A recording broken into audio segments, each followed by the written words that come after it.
Okay, so I've had a bit of a dig around, and I've found one of the letters that Paul Hemming, the man who murdered my sister, has written. This one's actually addressed to my sister Kerry. It's not actually one of the ones that he wrote to me. I think we've had about 4 letters since he was arrested. The first one came before the trial, and I'll be honest, I was very nearly sick when I opened it. I just was not expecting it. It came completely out of the blue. The first letter came in just this very innocent looking brown envelope, and I expected it to be a hospital appointment, so I just opened this letter up, and yeah, so that was quite upsetting. And at that stage he was still denying the fact that he'd had any, I mean, he wasn't allowed to talk about the case in the letter, but at that stage he was still denying that he had anything to do with my sister's disappearance or murder. So yeah, that was quite a shock. But like I said, we've had about 4 of these letters now. So this is one that he's written to Kerry. I can't read all of it because there's some bits that pertain to the children, so I'll have to skip over those. If some of it seems a bit odd, it's just that. So it says, "Dear Kerry, while I appreciate receiving a letter from me will be upsetting for you, I'm now sending la la la la la. I felt I should write to you. In the letters I have written, I've spoken about their mum. As much as I do not want to say..." Hang on a second, I need to read that again. Oh, as much as I do want to say sorry for the hurt, as much as I do want to say sorry for all the hurt and trouble I've caused them over the past year, I want to make sure they have adequate counselling before I do.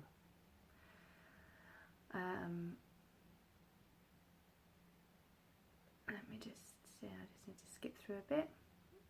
I will approach and write to them about Natalie. Please do not think I am ignoring, as I am not. I want them to be happy as they can be until everyone agrees they are ready.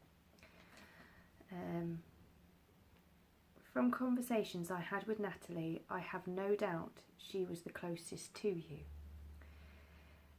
While I appreciate you are a very private person, I felt the emotions you had when your impact statement was read out in court.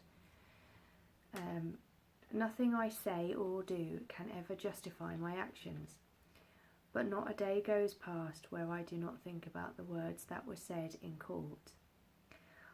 I wrote to Joe in January to say sorry. I didn't write to you at the time because I thought the emotions you have would still be very raw, as you, I can't read those names out, have sacrificed so much to give a loving, warm home. Not to acknowledge that would be wrong, which is why I wrote this letter. I am so very sorry for what I did. I only wish I could restart over again with Natalie. So many things that I did wrong I would do right.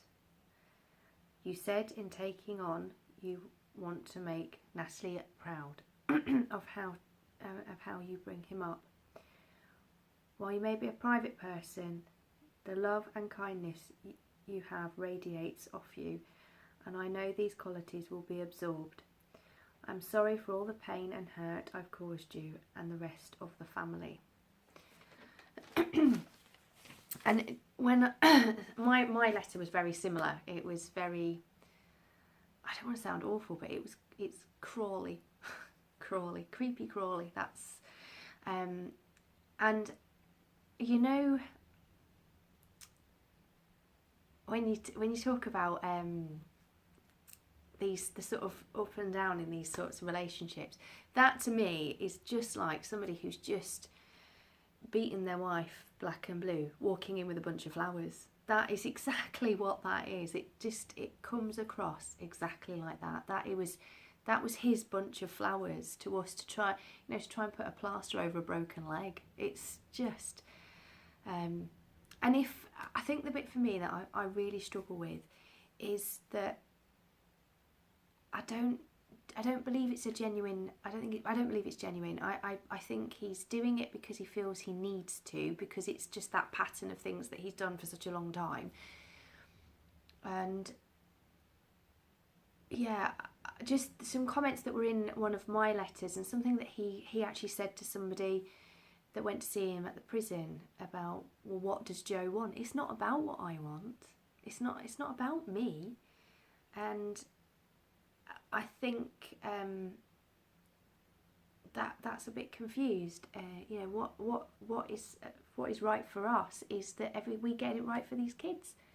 It's nothing to do, with the greatest of respect, it's nothing to do with what's right for us or what's right for him. Because, you know, I probably sound really awful here, but he's way down on the pecking order of things. You know, he lost my respect, and as far as I'm concerned, until he's done his time, he's lost his rights. You know, when he's served his time, then that's you know, he's done his time, and we all have to just get on and move forward in the best way we can.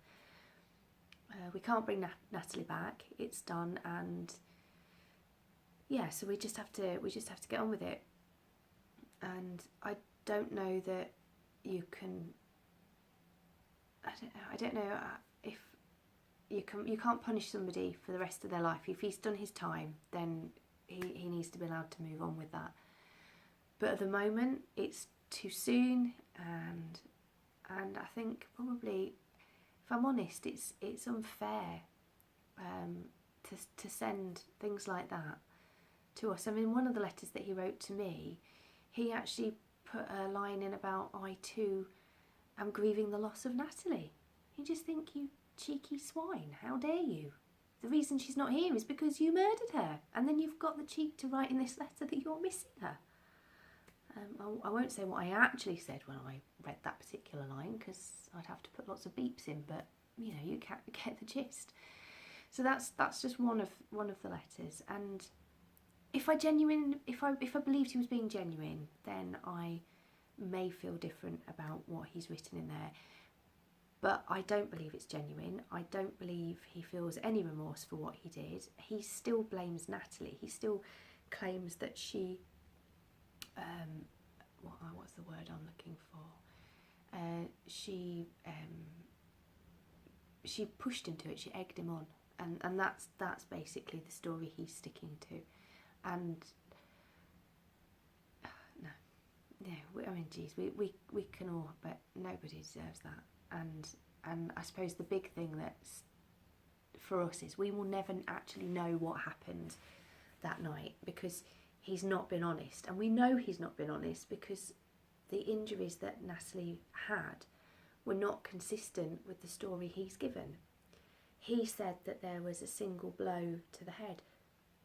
That's not true. We know it's not true because she had defensive wounds. She had a broken arm. She defended herself. That wasn't a single blow. We know that, and yeah, if there was something that made you believe that it was genuine, and there was genuine remorse for what he had done, then we would probably feel very, very differently about receiving those, but I don't. So, but that's just one of them, and I will see if I can find the other ones that I've got.